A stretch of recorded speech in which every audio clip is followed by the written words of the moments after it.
Welcome to the Resilient Recruiter Podcast. This is your host, Mark Whitby. My special guest today is Sohn. Evan is the chairman and CEO of Recruiter.com, which is a hiring platform for the world's largest network of recruiters. They empower businesses to recruit specialized talent faster with virtual teams of recruiters and AI job matching and video technology. Evan is an experienced entrepreneur, and he's an executive or advisor to multiple companies, typically disruptive technologies in industries such as online marketplaces, payments, instant messaging, data security, and mobile computing. Evan, thank you so much for being here. Welcome. Oh, thanks, Mark. Thanks for having me.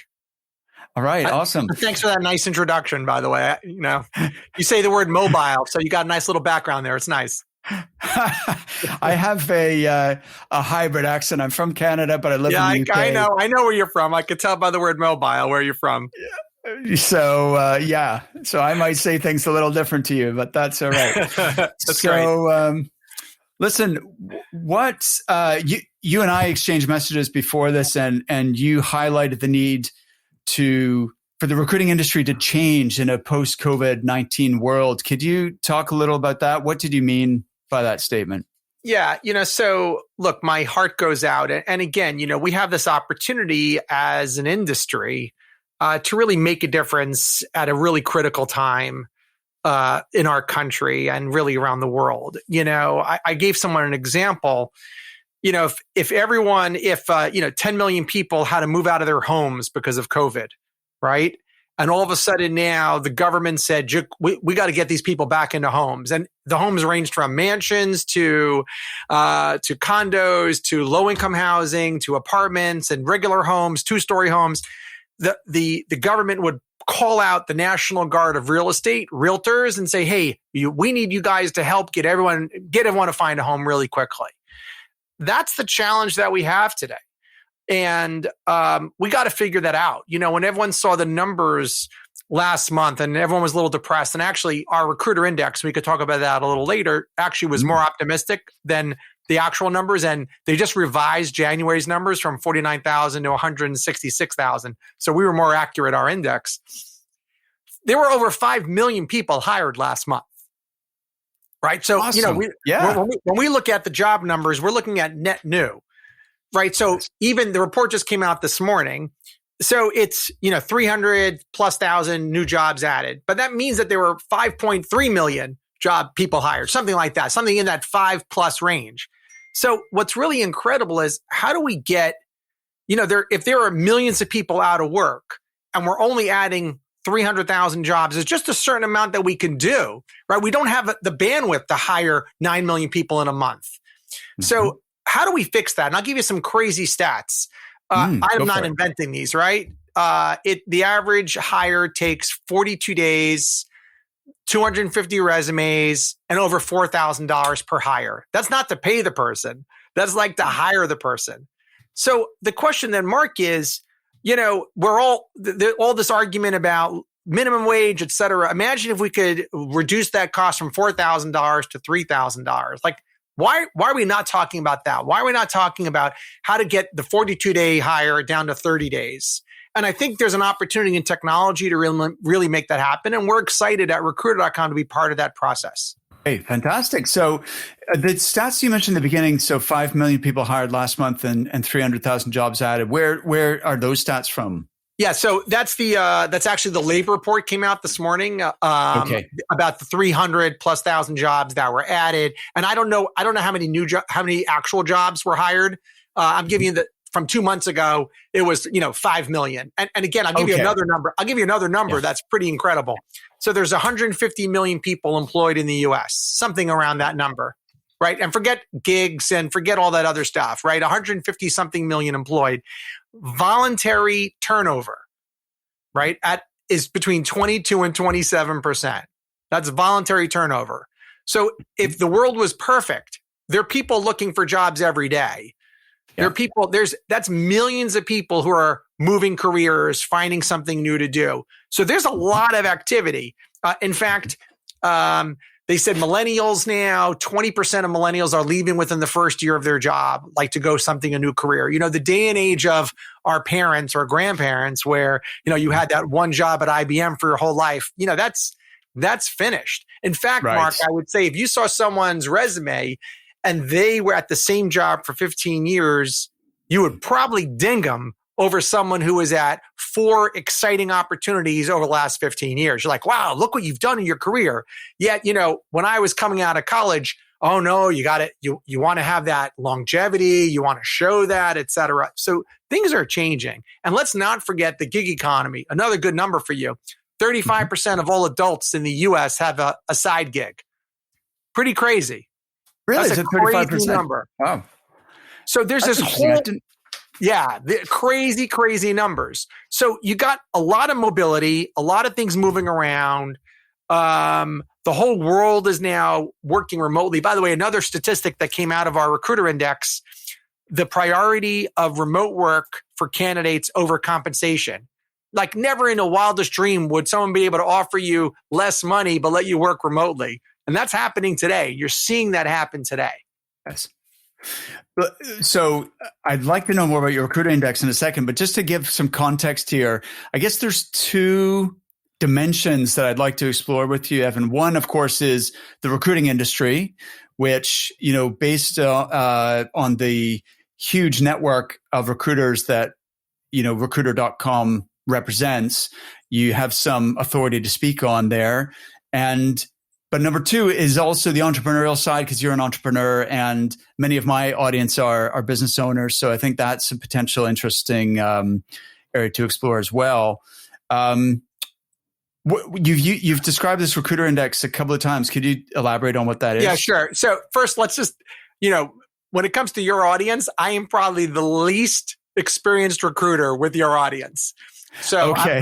Right. So I joined recruiter.com first as a strategic advisor. A little over 2 years ago, I became chairman of the board. April of 2019, I became executive chairman and then CEO this past June. So I'm usually the least qualified recruiter. I'm a technology guy. You sort of talked about that in your introduction. I've been involved.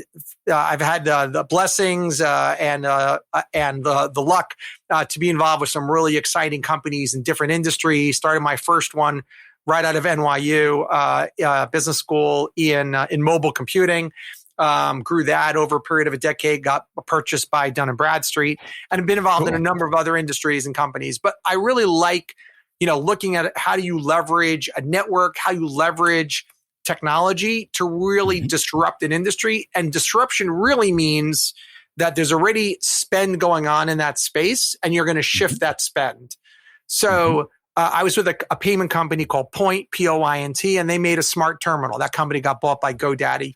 But, people, they didn't invent the terminal space. We disrupted it by creating a smart terminal. So we shifted the spend over to that. And I give that as an example because what our goal is as a company is to aggregate together the thousands and thousands of small and independent recruiters and those that want to be recruiters. We have a training program with a partnership teaching people how to be recruiters, gig, folks that want to recruiting gig. And we're creating opportunities to help those recruiters make money by giving them great clients to work with, great opportunities, as well as a tech stack. We have an AI tech stack, a video stack. We have a curated talent pool, all these other things to really help them do their jobs, better, stronger, faster. So if our mandate is, you said at the beginning, recruit talent faster, I'd probably say recruit talent faster and better. But there's always a human side to it. We are recruiter.com. We're not norecruiter.com. We are recruiter.com. And we really believe wholeheartedly that at the end of the recruiting process, there is a human element. Companies are coming to us because they want a recruiter to help them. They want someone to help them fill those seats. So once the pandemic, now a little long-winded there, but I hope that gave a little background. Yeah. So wait, hold on a second. So let's talk about the recruiter index. So the pandemic started and there's a big shutdown. And we said, all right, let's actually view the recruiters that we have. And by the way, we have like almost 28,000 recruiters on our platform. We have a community of over 800,000 recruiters and HR professionals. So it's a very large platform. We have over 3 million social media touch points, 48,000 Twitter followers. It's a pretty big, let's call it a destination site for all things recruiting. And so I said to the team, who better than recruiters to know what's actually going on looking forward in the job market? And that was really the theory. And I said they could be like the air traffic controllers, right? If you want to know what's going on, look at the air traffic controllers. They'll tell you what's actually flying around. So we launched this recruiter index, which is a survey, very simple, under 2-minute survey, capture some data on their feeling regarding their workloads, the industries that they're seeing growth in, their work, the number of jobs they're working on, the difference between this year and last year, their overall sentiment. And we took those results, I published them, and I called up I presented it to the folks over at CNBC, and I've been on there every month right before the jobs report and giving the sentiment of the recruiters. And we've had some really, really interesting calls in terms of, like, in November, even earlier, we actually had some really good calls. Everyone else was down and we were up. And what do you know? We were up. In November, we made a call that we saw a spike in transportation jobs. And what do you know? The number was up and there was like 144,000 in transportation, something, or 44,000, whatever the number was. We were dead on accurate. And even this time, so the report came out this morning, and yesterday I was on CNBC and I was talking about more optimism. Workloads are the same, but they're getting interesting. We're seeing skilled labor. So various data elements that we're sharing. And it's been great. So the recruiter index, like early on, pointed even our own company into healthcare and the mortgage space. And the mortgage space in the recruiting industry has just taken off. And we've signed some really good clients in it. Why? Because all of a sudden now, if rates are so low and people are moving out of the cities, mortgage rates are going to go up. And healthcare, obviously, a lot of issues, in terms of staffing up healthcare. And we've been really doing really well in those spaces. And so we use the index ourselves, and it's really helped us move things out accordingly. Wow, that's cool. I'd love to see. Is there any? Do you publish this publicly? Sure. Or Yeah. So it's public. We're actually putting up a landing page, a site. Regarding the recruiter index. It's not up yet, but I'll get you that information. So, but okay. I'm more than happy to send it over to you. I don't hide it. Yeah, no, that's great. That sounds awesome. So circling back to the original question, which was, like, you talked about a need for dramatic change in the recruiting industry in a post-COVID-19 world. What do you see as being the shift that we need to make? Sure. So let's look at the recruiting continuum, right? Mm-hmm. The recruiting continuum is a publish a job, right? Or let's call it post a job, collect resumes, review resumes, phone screen, interview, hire, right? That's the continuum, right? So let's look at what technology's done. My wife got her job through the New York Times classified. So she might be the last person in your audience to have ever done that. And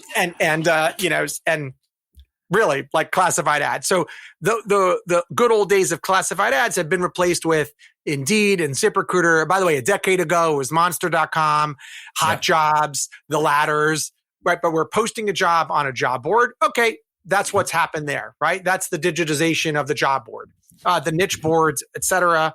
And some other time we'll talk about that. I actually think niche job boards are going to come back. Is that right? Wow. I predict that they will. And we'll talk about that some other time.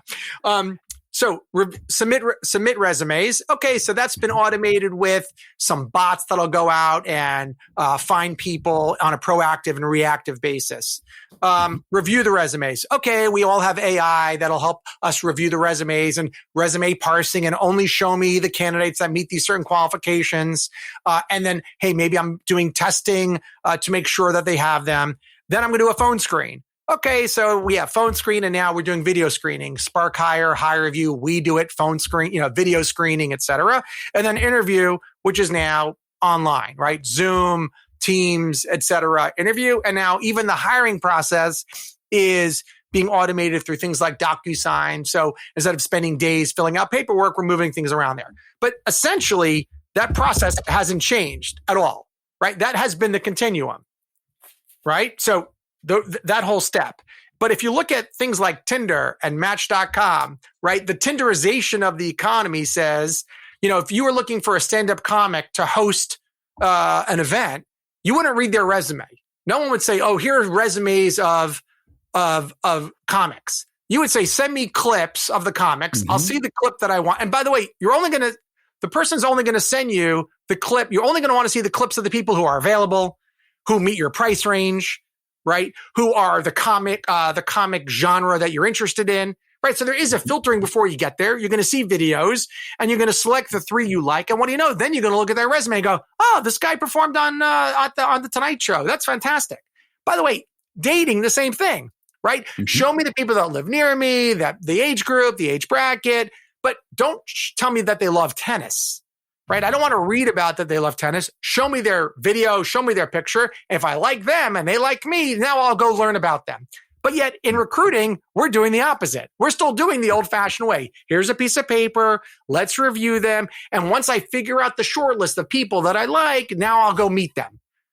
And I actually think that video first is going to really transform this whole industry. And so I'm going to post up a job. I'm going to look at videos, and there's going to be this transaction very much like the Tinderization of recruiting. And I'm going to look at a resume. I'm going to look at a video of a candidate. If I'm interested in them, I'll swipe left. They'll get a notification that there's a job. Do they want me to see it? No, yes. If they are interested, fantastic. And we'll move on from there. And we could really, we've seen internally video screening shorten the entire end process. Right. So we actually, when we're presenting candidates to clients through our video platform, they're actually seeing, hey, you know what? I'll hire 1 and 3. I want to actually meet number 2 and number 4 or 5. Never mind. And we're seeing that cut out almost like a 5x process. Amazing how fast we're moving things around there. So we use it internally. By the way, I'll give you a great example, Mark. I have a phenomenal business intern, right? Phenomenal intern. She's amazing. We actually have a few. I posted up an ad on a public job board. I got 500 applicants within about 72 hours. So I personally went in there and screened, okay, I only want people in certain time zones. I want only business majors, et cetera. And then I invited them all to submit a resume. It was about 100 people I invited to submit a video. Sorry, I invited about 100 people to do a video screen. About 50% of them did it, which, by the way, again, is very self-filtering. Like, if you're not going to go through a video process, I probably don't want to talk to you. And what do you know? I went through, I shortlisted them, did an interview, et cetera. Amazing, amazing process. And I think that video first recruiting is going to transform the entire recruiting process. By the way, there's still a human element of it. In fact, it's more human. What tells a person better than a video introduction, right? That tells so much more of a person, of who you are. And I think that that's whole thing. And we launched a program called Recruit Me, all around, getting videos out there. Video is video. First of all, the democratization of video, right, is amazing. Anyone can make a video now. And all of a sudden now, that gives everybody access to the ability to tell about who they are.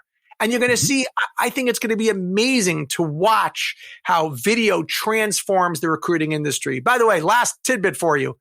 The resume was invented by Leonardo da Vinci. I didn't know that. That's how old the resume actually is. And I highly, highly doubt, other than the font, going from Helvetica and Times Roman to something really funky and Avner and, all these other ones, probably hasn't changed much. Right, since Leonardo da Vinci invented it. Okay. This is getting interesting. So let's dive into this video first concept, because a lot of my clients use video as part of the recruiting process, but you're the first person I've heard talk about having video as the first step in the process. Now, is this what you're doing now, or is this what you're predicting is going to be like the future of hiring? So first, I think when I talk about video first, what I mean is post up a job, and instead of looking at pieces of paper, digital versions or not, I'm going to look at selected video resumes or videos of potential candidates that align with the job post, right? Yeah. So when I say video first, that's what I mean. Let me first look at and hear a person. And once I've shortlisted that, then we move that process. The answer is, look, we do what our clients want. I think it's a little novel. I think it'll take time. But yeah, I really do. Look, if you posted an ad today, you were looking for an admin, and you posted an ad today on Indeed or ZipRecruiter, you get 1,000 applicants right now, 1,000, right? And let's assume you put some filtering in there. So the 1,000 you actually got applied were all qualified. But the first 20 actually they all had a video associated with them. You would probably look at the videos first and say, oh, you know what? These 3 look pretty good. Let me go talk to those 3. And I absolutely think that video first will become a standard practice. And again, we have to get over some diversity headaches that people have with it, which I actually think video is better. But I absolutely believe that over time, look, we said the same thing about electronic signature capture, right? Like DocuSign and EchoSign. Oh, those are really nice, but no one's ever really going to take that stuff seriously. You know what? Absolutely now. It's moved, completely in that direction. So let's, I guess the first 2 obstacles that come to my mind are, number one, some people come across better on video, obviously, than others do. You're an experienced speaker. You get interviewed on CNBC. People in sales or client-facing roles or entrepreneurs tend to be more comfortable, right? Jumping on camera and doing something like we're doing today. But then there must be I would imagine that's a minority of people, though, right? Like the majority of people are going to be nervous. They maybe don't have their, the right setup, or they're not confident. And depending on what the job is, maybe it doesn't require the level of articulacy or proficiency at speaking, communicating verbally, and so on. If I'm looking for a software developer and that's the skill that I'm hiring for, then do they need to come across well on a video? So I guess that's one. You're absolutely correct. So you're right? This is the first tranche is going to be customer facing roles, right? Sales roles, marketing roles, all those other frontline roles. No, there's no question about that. And meaning it's going to take time before, it's going to take time before I could do a mortgage with DocuSign also, right? Those things are going to take a long time before I could do that. I was just asked the other day for a wet signature. Really? Just absolutely crazy. Notary. You have to have someone come to your house now to do a notary. There's actually online notary now. So, there are things, there is an evolution there. So you're right. The notion that someone doesn't present well, that's not really what they're being asked to do. But keep in mind, Mark, at the end of the recruiting continuum, there is a face-to-face interview. Yeah. Right? So that person. Right, but what I'm saying is you might miss out on somebody who is too nervous to do the video, but they're qualified for the position. Agree. No, I think that there's skills, and we're shifting into a skills-based recruiting process, also skills-based economy. I completely agree. If I want a Java programmer who speaks German, who knows stuff about the automotive industry that works in Buffalo, New York, I don't really care, what he or she looks like, right? As long as they can get the job done. And I completely agree with you. Right. So I think this is not, long. I grew up in an either or world, right? I grew up in VHS or Betamax. That's what I grew up in. We're in a and both world. We're absolutely in an and both world. And look, today some of the headwinds are, well, I don't want to stall I need this Java programmer who speaks German in the automotive industry, and I don't want to stall that process by making him do a video or her do a video. I want to hire them immediately. So I completely agree with you. But by the way, Mark, riddle me this one for a second. Someone who is nervous about an interview process, right? What's better? A controlled, managed video screen where that I could help them go through that process and get their video done in a controlled fashion? Or, hey, you know what? Sheep to the wolves. Your paperwork's great. I want you to go now Zoom in front of everybody, right? That's what we're doing, right? We're not, one of the interesting things that we really came up with right before the pandemic, right at the pandemic, is I always liked video, but the goal of recruiting the goal of the recruiter was to get the candidate in front of the hiring manager, right? With lines like, oh, Mark, you got to meet them in person. The paper doesn't do them justice. You're going to love them. Or look, he's a little quiet, but he's so talented. Just take the meeting. Just take the meeting. Just take the meeting, right? How many times have you heard that in their career? That's what it's all about. But how we're commuting today, this is recruiting now. Right. There is no face-to-face interview. Interview now is on Zoom, baby. This is, this is interviewing. So what we're really doing is saying, rather than being in a nervous environment where how do I sit and how do I stand and where do I put my hands and all the other things that you're worried about when you're doing a Zoom interview, you could do this in a nice, controlled fashion. And look, even resumes today have someone professionally write it. So I think there's you look at the people cranking out TikToks. There's a TikTok video that, we're going to TikTok video the resume, right? I am not on TikTok. Are you, Evan? I joined a friend of mine's daughter's doing very well on it, so I wanted to check it out. Great. That's cool. Good. I'm on most social media. Yes. Yeah. No, I'm just teasing you. I'm on all social media apart from TikTok. But I really, Mark, I completely understand the hesitation. I really, really do. Like, what if you're not? But again, that will define how the process works. In other words, imagine you had the best Java programmer who speaks German in the automotive industry who works in Buffalo. I don't even care if she has a resume. Yeah. I don't care. Right? Oh, do you have a resume? No. Great. Come on in. Take a test. You scored off the charts. I don't care. So, there are always going to be these edge cases. But Mark, the challenge is, think about, take out a calculator for a second, right? And if there's 150 million people in the country employed, 150 million people employed, and there's 27% manual churn, and that's going up. Yeah. That's not coming down, right? Yeah. That's something like 40 something million people are actually going for new jobs every year, right? Times $4,000 or more, $4,129, the average cost to hire.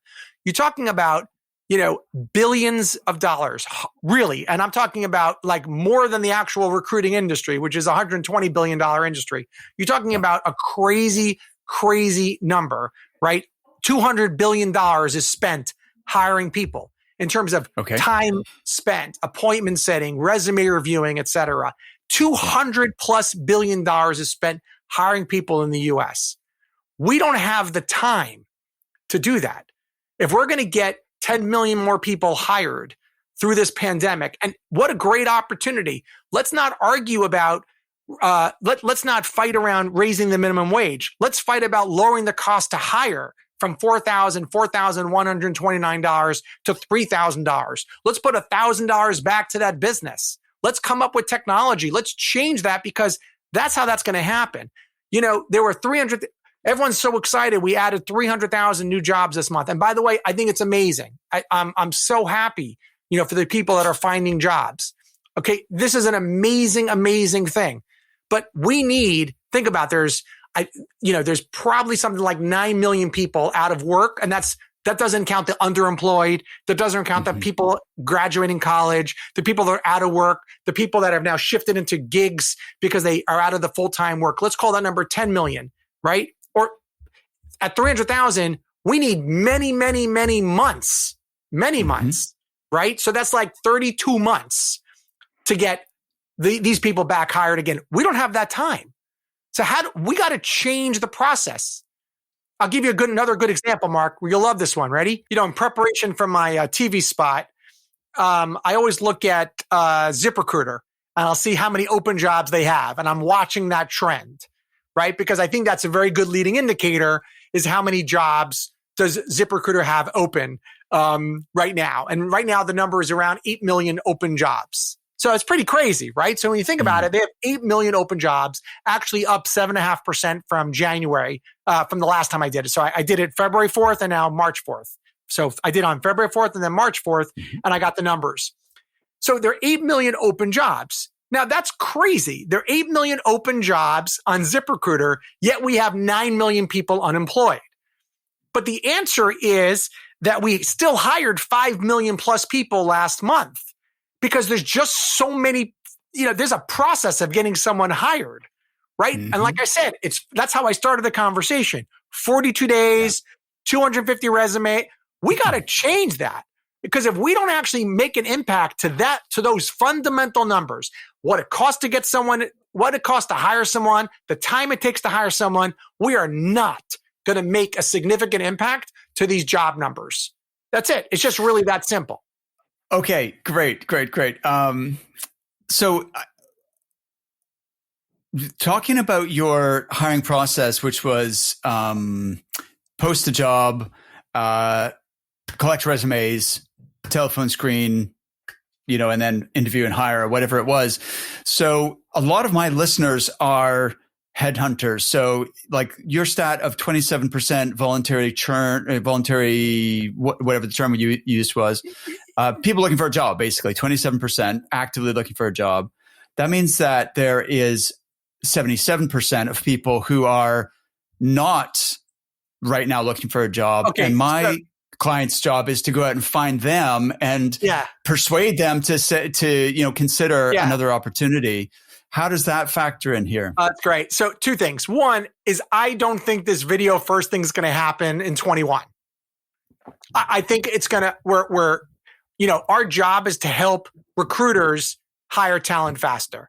So I think there's a whole side, and we could talk about that a little bit later, in terms of what are we doing to help them, whether it's AI search technology, curated talent pools, that's really what they want is the recruiter and the hiring manager. Let's use the recruiter, right? They want a curated pool of ready to hire, fully screened and vetted candidates that they can now present to their employer, their client for hire.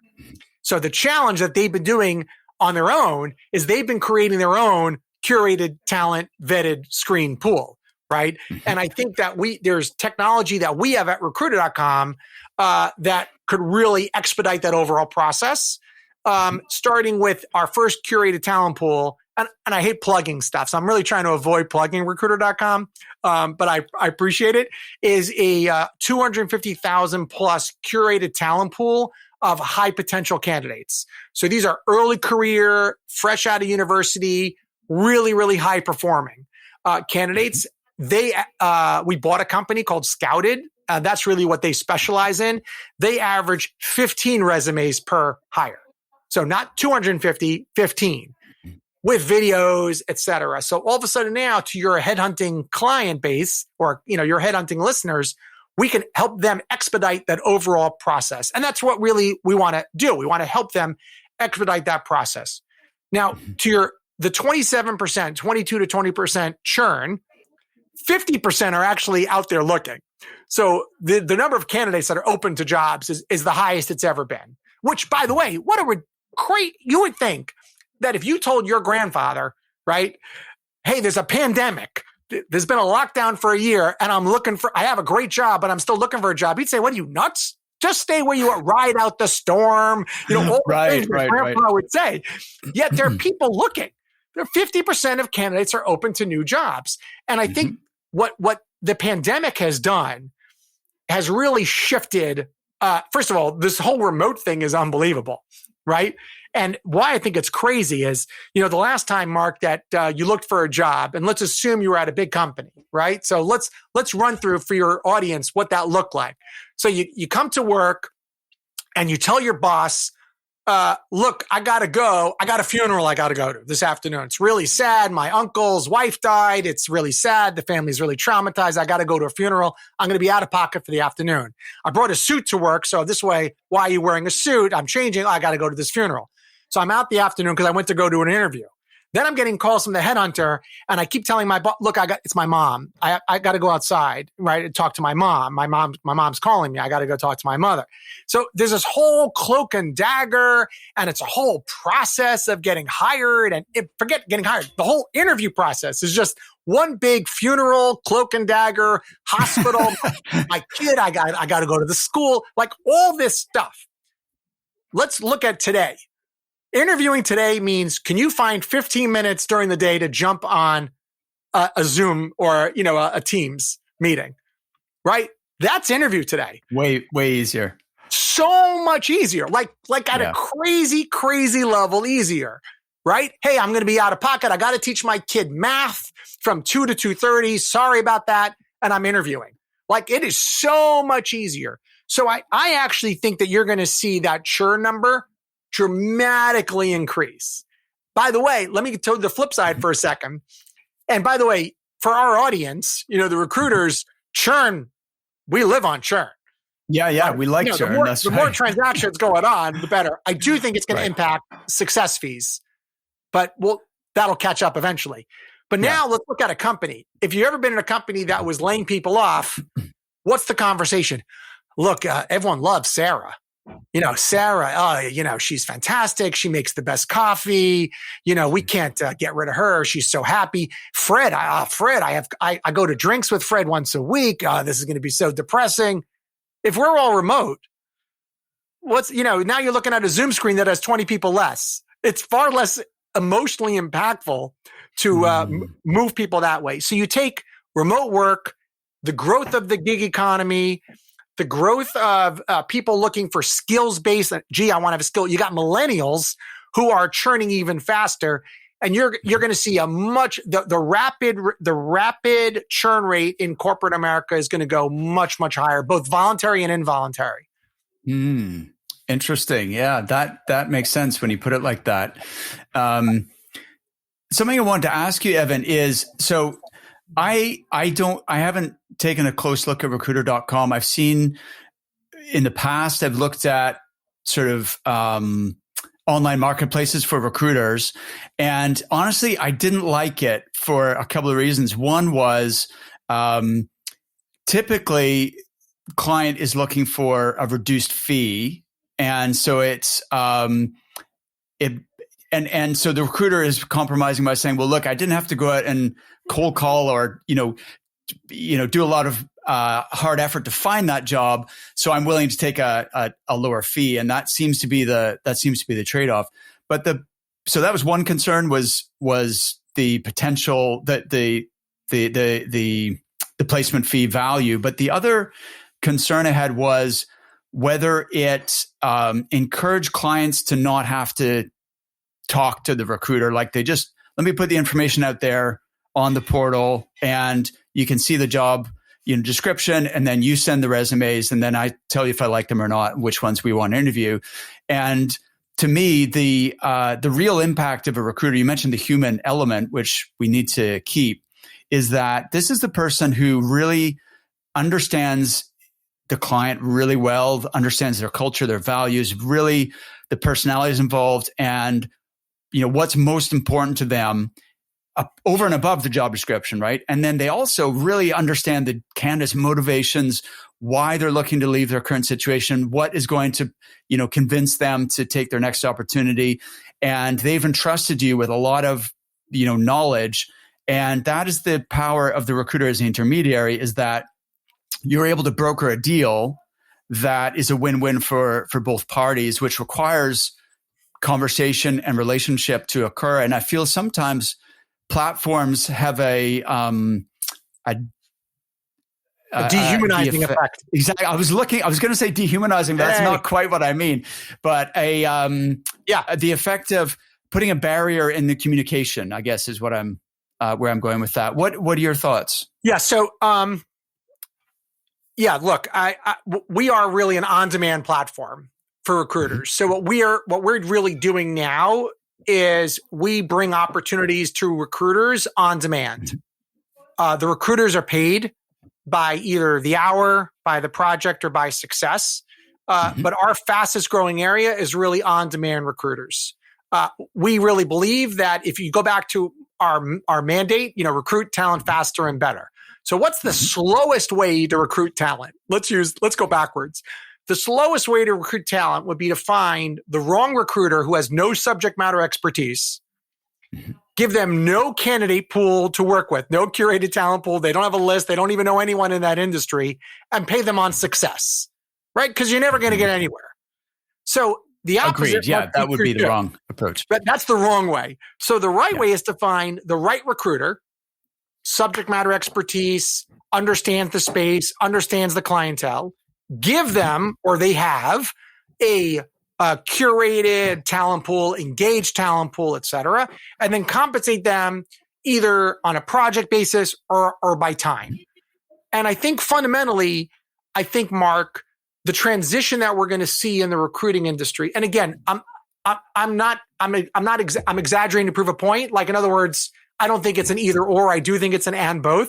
I think the shift that we're going to start to see is recruiters being treated not like a real estate broker, right? And your example was, I'll just put a listing up and whoever gets me the best price, I'm out, right? Recruiters are not a real estate broker. They're an attorney. They should be treated like a doctor. They should be treated like a specialist.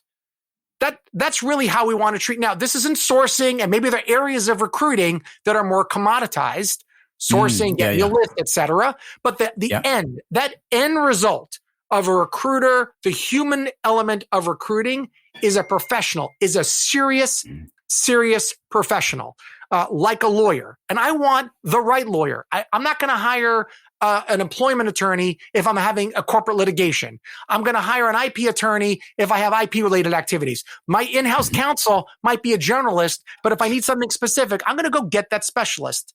And I don't say, well, look, specialist, do your job. And if I like how you did it, then I'll pay you. No, my time is worth far more to do that. And I think that that's going to be, the audience of top line headhunting recruiters. Look at their experience. Look how great they are. Look how amazing they are in their ability to help get people jobs, to match the company to the right employee. Why should they be paid? If things work, I'll pay you.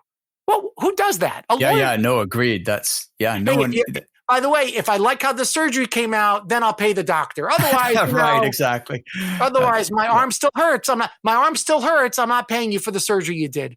That's crazy. Right. So I think that if you look at the recruiting industry, the RPO industry, the contract recruiting industry, that's the fastest growing area in the recruiting industry. That's really what we're disrupting. What we're disrupting is we're taking these small and independent recruiters and we're giving them opportunities. Sometimes they're 40-hour a week. Sometimes they're 10-hour a week. We're doing a program now with military spouses getting trained to be recruiters just to talk to candidates. Like, this is amazing to watch this actually happen. That's our fastest growing area. And so we do traditional recruiting, but our on-demand platform, empowering those recruiters with curated talent pools to really make this process go faster. Where else are you going to go to get a recruiter? So what I want is, when you want to get a recruiter, you go to recruiter.com. That's where you want a recruiter. You want them full-time, part-time for the next 3 months, the next 2 months, the next week. That's what we're going to be. That's what the recruiter.com is going to become. And we're doing it today, and we're going to continue along that journey. Awesome. Could you define on-demand recruiting for me? Like, what do you mean when you talk about that? Sure. I don't. You familiar with Upwork at all? Like Fiverr, Upwork? I use it. Yeah. Use Upwork all the time, right? So Upwork. What did Upwork do? Upwork aggregated. By the way, who did Upwork disrupt? They didn't disrupt the little guy. They disrupted the big agencies, the Carrots, the WPPs, the Ogilvies. That's who they disrupted. Because it used to be that when Ford Motor Company wanted to do a banner ad, they would go to Ogilvy, and Ogilvy would, three markups later would hire a contractor to make the banner ad that was in the automotive industry, whatever it was. Upwork said, you know what, let's aggregate together all of these creative folks under a common platform and deliver them to these customers, ranging from, all these content. And by the way, and if you want to curate the talent, they'll curate, et cetera. That's what we're doing for recruiting. So our clients are coming to us and saying, What we just finished a project. Oh, they were doing TSA-like protective services for private airlines. Oh, I need a recruiter to help us recruit in this city for the next 6 weeks. Great. Here's a specialist. Go. We're doing large projects, small projects, everything. And we're placing recruiters, on these projects as either, 40-hour a week gigs, all 1099, either 40-hour a week, 10-hour, 20-hour, et cetera, multi-month projects, et cetera. That's on demand. That really is the gig economy. And I think that there's a huge opportunity for your audience of recruiters to say, hey, look, I know I'm doing a lot of big success projects, right? I'm still doing my success rate projects, but it's December. I got Christmas coming up. I want to, spend the next, 20 hours a week for the next 3 weeks earning X dollars an hour, on these projects. And that's what we're doing today. Got it. Okay. No, that makes a lot of sense. Listen, from your view of the market, you have obviously a really good command of what's happening in the labor market as well as in the recruiting industry. What other trends or, well, let's look at the trends, but let's also look at the challenges that you see coming up that we need to figure out in order to get better. Yeah. So I think the other trend that we're going to see is the value of data is going to change significantly. So it used to be that, get me the name of a Java programmer, get me a name of all the Java programmers. And that was a big deal, right? Just give me the names. Just give me the names. Give me the names. That's commoditized now, right? LinkedIn's done a great job aggregating these people all together, and there are other places to go. And, you have access to all this data. So that's great. I'm glad you have that. And you're going to see this now. Again, I'll use the word continuum of here's a list of people. Here are people who are interested in your job. Here are people who are interested in your job who meet the qualifications. Here are people who are interested in your job, meet the qualifications, and we've screened them. Here are the people that meet the job, have the qualifications, filter them, screen them, and have a video. And I would say ready to hire. So you're going to see the value of this data really increase significantly. I get an email a day of, I have a list. Oh, everyone's got a list. Right, I got a list. Oh, that's great. I'm so glad you have a list. Because when you say you have a list, you meant that you basically scraped LinkedIn and you pulled a list of people together. That's great. Wonderful. Really glad you have a list. And I think that's really going to change. And I think that subscription-based services, SaaS models around and we have one, curated talent pools, and how curated, how ready to hire, how screened and videoed, et cetera. And again, these are not for the needle in a haystack. These are more for like a stack of needles, right? Right. It's really not for that one. Gee, there's only one of those people on the planet, and that's the one person I want to find. It's really for, hey, look, I have a constant need for Java programmers in the automotive industry that speak German. I have a constant need for them. And the reason I have a constant need is A, I'm growing my business, so I need more. B, I know that 27% of them are going to be leaving me anyway. And if they're good, it's going to be more like 30%. So I have a constant need. So what I really want to do is actually work with a vendor who says, hey, look, you know what? I need a curated pool of Java programmers in the automotive industry that speak German. Just you keep sending me that list of people. And by the way, it's not just Java programmers. Everyone always talks about tech. I need loan officers and mortgage brokers. I need call center operators. I need drivers. I need carpenters. I need business analysts. I need project managers. It really goes across all industries, this constant need for people. And I think the other trend that you're going to see is, when you hired someone, that created a pool, right? You're a headhunter and to your audience, when you did a project, sorry, I just hit my microphone. Sorry about that. When you do a project and you were looking for company we're involved with was looking for a cannabis analyst, right? And they're looking around to get that one cannabis. I said, but Eric, you just built a pool of cannabis analysts. Your client only hired one of them. What you should be doing is saying, hey, look, I got this pool now. I have a curated, right? Go back. I got a curated, filtered, screened, maybe videoed, ready to hire pool of cannabis analysts. And what you should be doing is saying, hey, anyone hiring in the analyst space, we have a pool of cannabis analysts who's interested in them. And I think that model is really going to start to flip around very nicely in the industry. Is that something that you are able to facilitate at recruiter.com, or is that just something you think is like that's on the horizon? Oh, no, we're doing it. We're doing it. And we just signed our first customer in that. Actually, I think we have a few. We launched it we launched it a couple weeks ago, and we actually already have customers for it, subscription-based models for curated talent pools. And we could do we could do them bespoke, et cetera. So it's really about saying to your audience of headhunters, and let's talk to the headhunters, your role should be, you're phenomenal at managing the client. You are amazing at managing the client. You've worked with them. You know exactly what they want, et cetera. And you're great at the end. You're great at the end. You're great between pairing up the candidate with the client. You're fantastic at that. Why are you spending time at the beginning of that process? Why are you spending time trying to build a list of cannabis analysts, curated, filtered, screened, ready to hire? Why are you doing that? You should be doing what you do best, right? What the headhunter does best is works the client and gets the jobs from the client. That's what they do best. And we're open to talking to any one of those guys, any one of those folks, because they're the heart of the recruiting industry. That end result, that's their unique skill set. The unique skill set of the headhunter is really identifying what the customer wants and whether the candidate matches that or not.